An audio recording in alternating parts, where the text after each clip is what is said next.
అందరికీ నమస్కారం. నేను మీ కండవల్లి సాల్మన్ రాజు, రిటైర్డ్ సిఐ, రాజమండ్రి.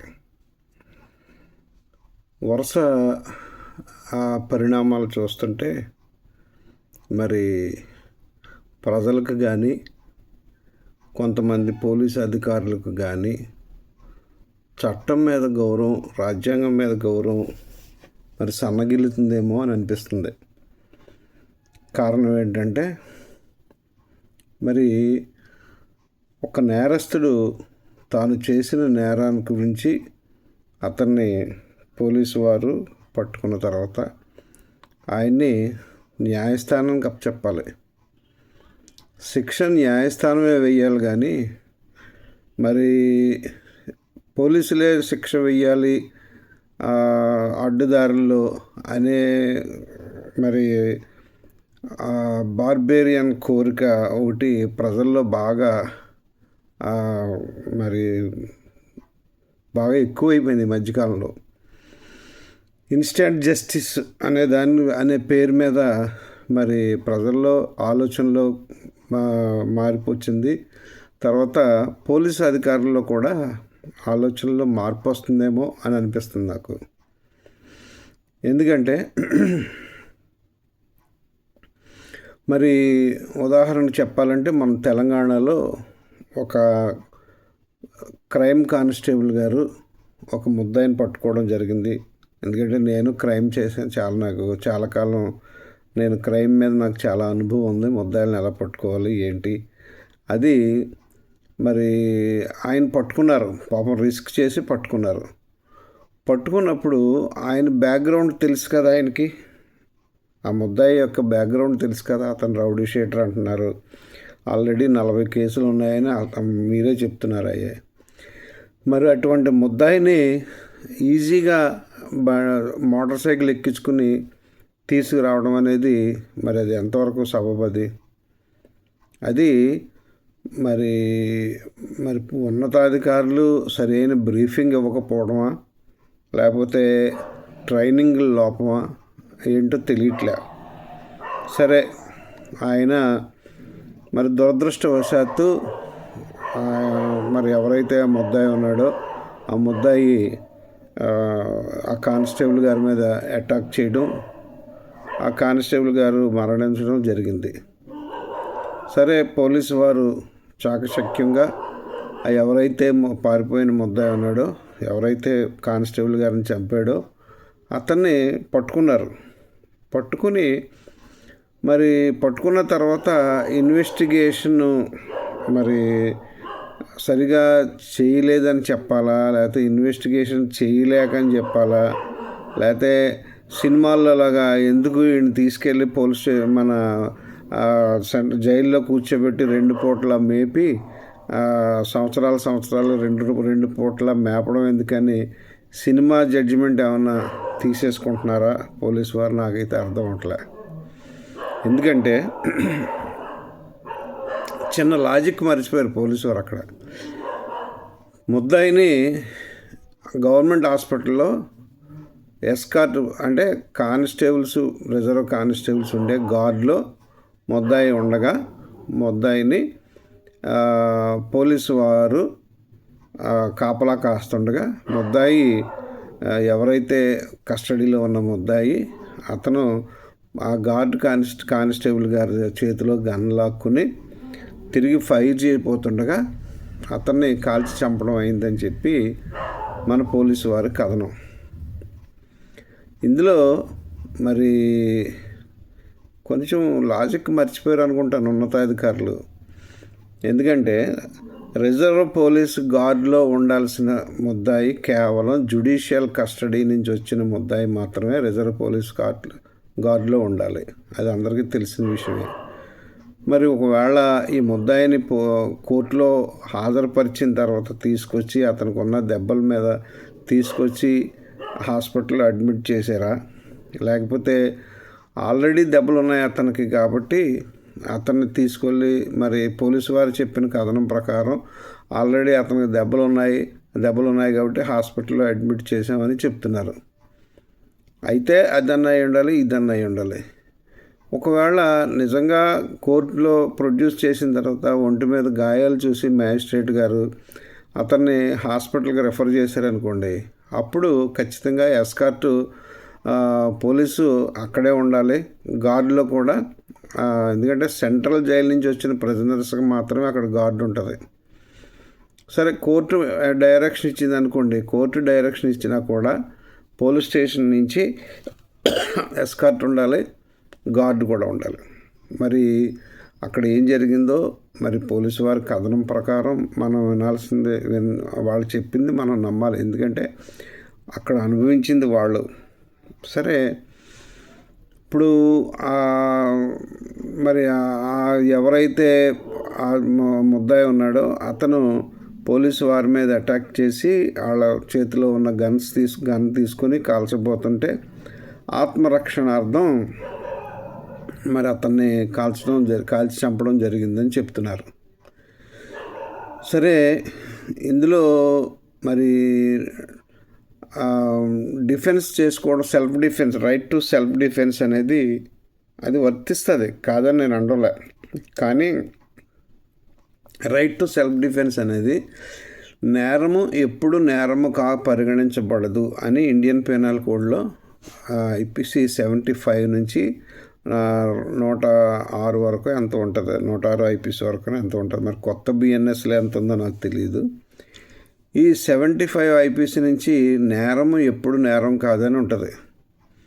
ఇది ఎప్పుడు నేరం కాదంటే, ఒక వ్యక్తిని కాల్చి చంపడానికి గల అధికారం, ఒక వ్యక్తికి మరణం కలుగజేసేది ఎప్పుడంటే, ఎవరైనా ఒక వ్యక్తి యొక్క ప్రాణం, ఎదుటి వ్యక్తి యొక్క ప్రాణం తీస్తున్నప్పుడు అతను రక్షించడానికి అతనిపై కాల్పులు జరపచ్చు. లేదు, ఒక స్త్రీ యొక్క మానం పోతున్నప్పుడు కూడా, రేప్ జరుగుతున్నప్పుడు కూడా దాన్ని ప్రివెంట్ చేయడానికి చేయొచ్చు.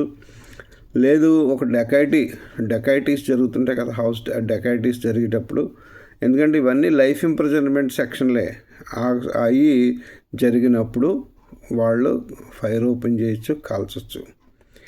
కానీ ఇందులో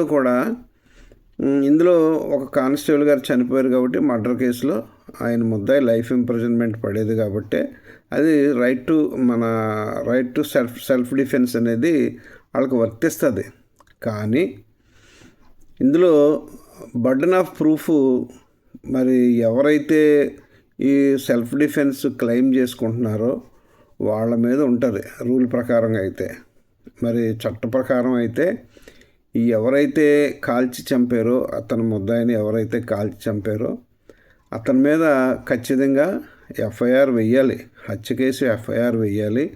కానీ విచారణ టైంలో ఈ సర్కమ్స్టాన్సెస్ ఏదైతే ఉన్నాయో, ఈ BNSS ప్రకారం లేకపోతే CRPC ప్రకారం వీళ్ళు బర్డెన్ ప్రూవ్ చేసుకోవాలి.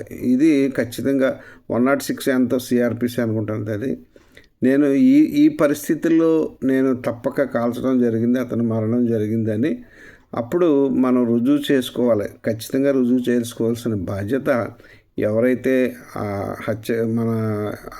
ఫైర్ ఓపెన్ చేశారో వాళ్ళ మీద ఉంటుంది. కానీ మరి చట్టం, సుప్రీంకోర్టులు కానీ మానవ హక్కులు కానీ ఖచ్చితంగా చెప్తున్నారు, ఇది మీరు ఖచ్చితంగా FIR ఇష్యూ చేయాలి. FIR ఇష్యూ చేసిన తర్వాత ఇన్వెస్టిగేషన్లో కానీ లేదా ట్రయల్ టైంలో కానీ ఆ జడ్జి గారు దాన్ని సంతృప్తి చెందితేనే వీళ్ళకి శిక్ష లేకుండా ఉంటుంది అనే ఉద్దేశం ఉంది. కానీ మరి చట్టం తెలియక కాదు, అందరికీ చట్టం తెలుసున్నా సరే ప్రజల కోరిక మీద ఎమోషన్స్ని మనం రిసీవ్ చేసుకుని, ప్రజల యొక్క ఎమోషన్స్ని మనం రిసీవ్ చేసుకుని ఉన్నతాధికారులు మరి కొన్ని రాంగ్ స్టెప్స్ వేస్తున్నారేమో అని నాకు అనిపిస్తుంది. ఎందుకంటే ప్రజల్లో ఆలోచన విధానం మారిపోయింది. ఇక మాత్రం దానికి నక్సలైట్లు జరిపించే ప్రజా కోర్టులో శిక్షలకి మన మన సభ్య సమాజంలో ఉన్న రాజ్యాంగ ప్రకారం మన విధులు నిర్వర్తించే ప్రభుత్వ అధికారులకి తేడా ఉంది.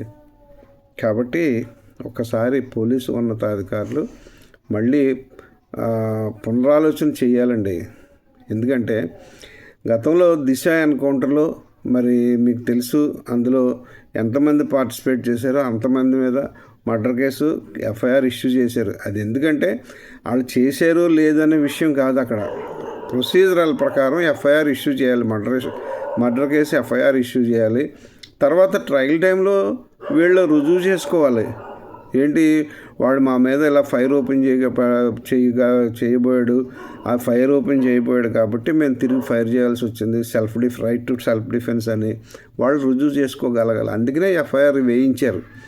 ఈ కేసులో కూడా ఇది ఏదైతే ఈ కేసులో కూడా ఖచ్చితంగా ఎఫ్ఐఆర్ వేయిస్తారు. మర్డర్ సెక్షన్లు వేసి ఎఫ్ఐఆర్ వేయిస్తారు. ఇది మొన్న తెలంగాణలో జరిగిన ఇష్యూలు, కానిస్టేబుల్ గారిని చంపిన ఇష్యూలు. ఇది కానిస్టేబుల్ గారిని చంపడం చాలా దారుణం. అది కాకపోతే మనం ఈ మధ్యకాలంలో యంగ్స్టర్స్ వాళ్ళు, మరి నేను ఈ మాట నేను అనకూడదు, కానీ నిర్లక్ష్యం ఎక్కువైపోయింది. ఆ నిర్లక్ష్యం వల్ల ఎప్పుడు ఏది జరుగుతుందో ఎవరికి అర్థం కావట్లే. ఎస్కార్ట్లో చూడండి, ఎస్కార్ట్లో కూడా ఈ నిర్లక్ష్యం వల్ల ముద్దాయిలు పారిపోతున్నారు. సపోజ్ నిన్న తుని ఇన్సిడెంట్ జరిగింది. తునిలో పోక్సో యాక్ట్లో ఒక వ్యక్తిని అరెస్ట్ చేశారు. ఆ పోక్సో యాక్ట్లో వ్యక్తిని అరెస్ట్ చేసినప్పుడు మరి ఎస్కార్ట్కి ఇచ్చారు, గవర్నమెంట్ హాస్పిటల్కి సర్టిఫై చేయించమని తీసుకెళ్లారు, లేదా మ్యాజిస్ట్రేట్ గారి దగ్గరికి తీసుకెళ్ళమన్నారు. మ్యాజిస్ట్రేట్ గారి దగ్గరికి తీసుకెళ్లే టైంలో మరి ఆ రికార్డు ఏమన్నా తేడా వచ్చిందో లేకపోతే ఏంటో మళ్ళీ వెనక్కి తీసుకొచ్చారు. వెనక్కి తీసుకొచ్చినప్పుడు అప్పటికే నాకు తెలిసిన విషయం ఏంటంటే అప్పటికే జనం బాగా మూగిపోయినప్పుడు మరి ఉన్నతాధికారులు, అక్కడ ఉన్న పోలీస్ సర్కిల్ ఇన్స్పెక్టర్లు కానీ లేకపోతే వీరు కానీ మరి దాన్ని కంట్రోల్ చేస్తూ ఆ ముద్దాయి జైలుకి వెళ్ళే వరకు కొంచెం కాపలా కాయాలి కదా. ఓన్లీ ఎస్కార్ట్ వాళ్ళే దాన్ని చూసుకోవడం కరెక్ట్ కాదు కదా. అందులో ఇప్పుడు ఏమైంది, ఎస్కార్ట్ వాళ్ళు జీపులో తీసుకెళ్తుంటే ఏదో అతను టాయిలెట్కి వస్తుందని చెప్పాడు అన్నాడు. మరి టాయిలెట్కి చెప్తున్నప్పుడు మరి హ్యాండ్ కప్పులు రీడింగ్ చేయాలి కదా. 20 years కన్విక్షను అతనికి. మరి ఈ అమ్మాయి మైనర్ కాబట్టి ఒకవేళ లైఫ్ ఇంప్రిజన్మెంట్ పడినా ఆశ్చర్యపోక్కర్లేదు. 20 years మ్యాక్సిమం 20 years కన్విక్షన్ అవుతుంది. మరి 20 years కన్విక్షన్ జరిగే కేసులో ముద్దాయిని తీసుకెళ్ళేటప్పుడు ఎంత జాగ్రత్తగా మరి ఎంత పకడ్బందీగా తీసుకెళ్ళాలి. మరి హ్యాండ్ కప్పు లీడింగ్ చైన్ వేయలేదు. మరి హ్యాండ్ కప్పు లీడింగ్ చైన్ వేయడం అనేది మానవ హక్కుల వ్యతిరేకమని చాలామంది అనుకుంటారు. కానీ మానవ హక్కుల వ్యతిరేకం ఎప్పుడవుతుందంటే సామాన్య మానవులకు కూడా మరి చిన్న చిన్న కేసుల్లో కూడా మనం అరెస్ట్ చేసినప్పుడు వాళ్ళకి హ్యాండ్ కప్స్ వేసేసి వాళ్ళని పెరేడింగ్ చేసుకుంటూ తీసుకెళ్తే అది మానవ హక్కులకి విఘాతం కలుగుద్ది. అంతేగాని ఇక్కడ మన పోక్సో కేసు ఇది 20 years కన్విక్షన్ అయ్యే కేసు, హీనస్ అఫెన్స్. ఇటువంటి వాటిల్లో మనం జనరల్గా ప్రాక్టీస్ ఏంటంటే కోర్టు వరకు హ్యాండ్ కప్స్ వేసి తీసుకెళ్ళి జాగ్రత్తగా తీసుకెళ్తాం. కోర్టులో ప్రొడ్యూస్ చేసేటప్పుడు మాత్రం జడ్జి గారి సమక్షంలో ప్రొడ్యూస్ చేసేటప్పుడు హ్యాండ్ కప్స్ తీసేసి కోర్టులో ప్రొడ్యూస్ చేస్తాం. ఒకవేళ రిమాండ్ ప్రిజనర్ అయ్యిందనుకో, రిమాండ్ ప్రిజనర్ అయితే ఖచ్చితంగా అక్కడ ఇతను పారిపోతాడేమో, గతంలో ఇతను పారిపోయే చరిత్ర ఉంది కాబట్టి మ్యాజిస్ట్రేట్ పర్మిషన్ తీసుకుని, లేకపోతే అక్కడ ఎస్కార్ట్ ఇచ్చేవాళ్ళు దానికి ఒక కవరింగ్ లెటర్ రాసి ఇలాగ ఇతనికి ఈ చరిత్ర ఉంది కాబట్టి ఇతను పారిపోయే అవకాశం ఉంది కాబట్టి ఇతనికి హ్యాండ్ కప్ లీడింగ్ చేయను అని వాళ్ళు రిక్వెషన్ ఇవ్వాలి. ఇంత ఉంది పరిస్థితి. మరి నిన్న చూడండి ఎంత నిజంగా పాపం ఆ అమాయకంగా ఆ ఎస్కార్ట్ వెళ్ళిన 2 కానిస్టేబుల్స్ పాపం వాళ్ళ పరిస్థితి ఏంటి చూడండి. ఇప్పుడు వాళ్ళు మరి నిజంగా వాళ్ళు మరి అశ్రద్ధ వహించారా అంటే మనం ఏం చెప్పలేం. అతను దూకేసినప్పుడు కనీసం వెనకాల ఉన్నవాళ్ళు చూసి అరే పరిగెట్టాలి కదా. మరి లేదు, వీళ్ళు ఏమంటున్నారు, మరి పోలీసు వారు చెప్పేదాన్ని బట్టి ఏంటంటే మరి మీడియాలో వచ్చే దాని ప్రకారం ఏదో సౌండ్ విన్నాము, నీటిలో పడిపోయాడేమో అని అనుకున్నాము అని అంటున్నారు. అదేంటిది? ఎస్కార్ట్ వెళ్తున్న ముద్దాయిని ఎస్కార్ట్ తీసుకెళ్ళి కానిస్టేబుల్స్ అసలు సౌండ్ వినడం ఏంటి? ఆ ముద్దాయి ఎక్కడికి వెళ్తున్నాడో లేకపోతే నిజంగా టాయిలెట్కి వెళ్తుంటే అతని దగ్గర ఉండాలి కదా. మరి ఇవన్నీ మానేసుకుని ఈరోజు చూడండి పరిస్థితి, వాళ్ళిద్దరి పరిస్థితి, ఎస్కార్ట్ పోలీసులు ఇద్దరి పరిస్థితి. అతను చనిపోయాడు. చెరువులో దూకి నిజంగా ఆత్మహత్య, దాంట్లో ఏం తేడా లేదు. ఎందుకంటే అతను సోషల్ మీడియాలో అతని వీడియో అంతా పూర్తిగా సర్క్యులేట్ అయింది. అతను ఆ అమ్మాయి అప్పర్ క్లాత్ వేసుకోవడం ఇవన్నీ సర్క్యులేట్ అయింది, సోషల్ మీడియాలో సర్క్యులేట్ అయింది. సర్క్యులేట్ అయినప్పుడు ఆ వయసు గల వ్యక్తికి ఆత్మాభిమానం ఉంటుంది కదా, ఖచ్చితంగా ఆత్మాభిమానం ఉంటుంది. ఖచ్చితంగా అతను పరువు పోయింది నాకు అని చెప్పి ఒక విధమైన మానసికమైన ఏదో తొందరపాటులో చేశాను మానసికంగాని అతను ఖచ్చితంగా ఆత్మహత్య చేసుకుంటాడేమో అని మనం ఎక్స్పెక్ట్ చేయాలి. అది ఎక్స్పెక్ట్ చేయకోకుండా మరి ఒక రకంగా అశ్రద్ధ చేసినందువల్ల చూడండి పాపం అతను ఒక విధంగా నిండు ప్రాణం పోయింది. అతను ముద్దాయే కాదని నేను అనడంలే, అతను పోక్సోలో అతను నిజంగా అతను చేసిన తప్పే. ఎందుకంటే అతను మనవరాలు వయసులో ఉన్నదాన్ని అసలు ఆ కోరిక కలగడమే ఒక తప్పు. మరి ఆ కోరిక కలిగింది అతను సరే ఆ అమ్మాయికి ఏదో ప్రలోభ పెట్టి తీసుకొచ్చాడు. ఏ ప్రలోభ పెట్టి తీసుకొచ్చినా లేకపోతే మామూలుగా ఆ అమ్మాయికి ఇష్టంగా వచ్చినా కూడా అది నేరమే, అది రేప్ అవుతుంది, పోక్సో వస్తుంది. అలాగని మరి మన ముద్దాయిలు చచ్చిపోయే వరకు చూస్తా కూర్చుంటానంటే ఎలా కూరుతుంది? చట్టం ఒప్పుకోదు కదా. ఇప్పుడు చూడండి పరిస్థితి, ఆ ఇద్దరు కానిస్టేబుల్స్ పరిస్థితి ఎలా ఉంటుంది. మళ్ళీ ఖచ్చితంగా సస్పెన్షన్కి వెళ్ళాల్సిన పరిస్థితి వస్తుంది. దీనివల్ల ప్రభుత్వం ఎంత చెడ్డ పేరు వచ్చింది, పోలీసు అధికారులకు ఎంత చెడ్డ పేరు వచ్చింది, మరి ఉన్నతాధికారులకు ఎంత చెడ్డ పేరు. మరి ఇవన్నీ మనం ప్రతి ఒక్కరూ డ్యూటీలో అశ్రద్ధ ఎక్కువైపోయిందండి ఈ మధ్యకాలంలో. నేను చూస్తుంటాను కాకినాడ ఎప్పుడన్నా ఎస్కార్ట్ బస్సులో వెళ్తుంటే ఎస్కార్ట్ ఎక్కుతారు, ఆ ఎక్కిన వెంటనే ముద్దాయిని అలా వదిలేస్తారు, చెవిలో ఇయర్ ఫోన్స్ పెట్టేస్తారు, సెల్ ఫోను ఇయర్ ఫోన్స్ పెట్టేస్తారు.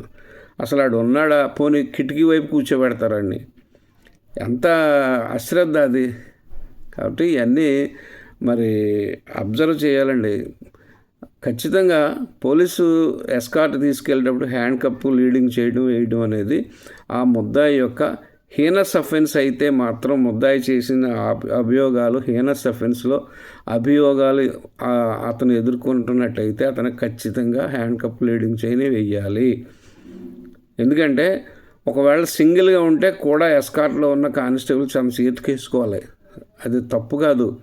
నేను సబ్ ఇన్స్పెక్టర్గా నేను ట్రైన్లో ఒక కార్లు రికవరీకి వెళ్ళేటప్పుడు అతను టాయిలెట్ వస్తుందని చెప్తే నాకు మా సిబ్బంది మీద నాకు అంత నమ్మకం లేక నా చేతికి నేనే వేసుకుని లీడింగ్ చైన్ చేతికి దగ్గరికి చుట్టుకుని టాయిలెట్కి తీసుకెళ్ళా.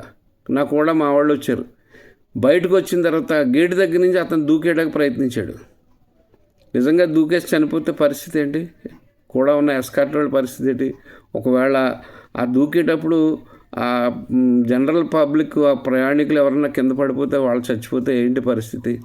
ఇవన్నీ ఆలోచించుకోవాలి పోలీసు ఏదో ఉద్యోగం యూనిఫామ్ వేసుకున్నా ఉద్యోగం చేస్తున్నామంటే కుదరదండి. 1000 కళ్ళతో మనం చూసుకోవాలి, 1000 కళ్ళతో జాగ్రత్త పడాలి. ఇవన్నీ ఉన్నతాధికారులు కూడా ఈ ఎస్కార్ట్ వాళ్ళకి మీరు బ్రీఫింగ్ చేయాలండి, బ్రీఫింగ్ చేయాలి ఖచ్చితంగా. మీరు అందులో పాస్పోర్ట్లో రెడ్డింగ్తో రాయాలి. ఒకవేళ అతను హీనస్ అఫెన్స్ అయితే అతను పారిపోయే అవకాశం ఉంది, ఇతను కానీ రెడ్డింగ్తో రాయాలి పాస్పోర్ట్లో ఎస్కార్ట్ ఇచ్చేవాళ్ళకి. మరి ఇవన్నీ ఏపీ పోలీస్ మాన్యువల్లో చూసుకోవాలి. ఇవన్నీ ఏది ఏమైనా ఉన్నతాధికారులు తన సబార్డినేట్స్ని వాళ్ళు డ్యూటీ చేయించేటప్పుడు వాళ్ళకి బ్రీఫింగ్ ఇస్తూ సరైన గైడ్లైన్స్ చేస్తే పోలీస్ డిపార్ట్మెంట్కి మంచి పేరు ఉంటుంది, ప్రభుత్వానికి మంచి పేరు వస్తుంది. ఇప్పుడు చూడండి, అటు ప్రభుత్వం అబాస్పాలు అయిపోయింది, ఇటు పోలీస్ డిపార్ట్మెంట్లో ఉన్నతాధికారులు అబాస్పాలు అయిపోయారు. ఆలోచించి చేయొచ్చండి. మనం ఏదైనా ఓకే నువ్వు ఆ అబ్బాయి అతను మీ మీద ఆత్మరక్షణార్థం మీరు చేసుకున్నారు, అతను మీ మీద తిరగబడ్డాడు, దానికి రికార్డ్ బిల్డప్ చేసుకోవాలి కదండి. సరైన రికార్డ్ బిల్డప్ చేసుకోవాలి కదా. రికార్డ్ బిల్డప్ చేసుకోకుండా మనకు ఏదైనా ఎంక్వైరీ వస్తే ఆ ఎంక్వైరీలో దొరికిపోతే పరిస్థితి ఏంటి? పోనీ సొంత కక్ష ఏమైనా తీర్చుకుంటున్నావా? లేదు కదా. వాడెవడో ఎక్కడో ఏదో నేరం చేశాడు, అది నీ సొంత కక్ష కాదు, అది ఎవరిదో కక్ష. అది దానికి ఆ కక్షకి నువ్వెందుకు బలవ్వడం? ఆలోచించుకొని సరైన నిర్ణయాలు తీసుకుంటారని, సరైన అశ్రద్ధ వహించుకోకుండా యువ పోలీస్ అధికారులు మరి తమ విధులు నిర్వర్తించాలని కోరుకుంటూ మీ సాల్మన్ రాజు.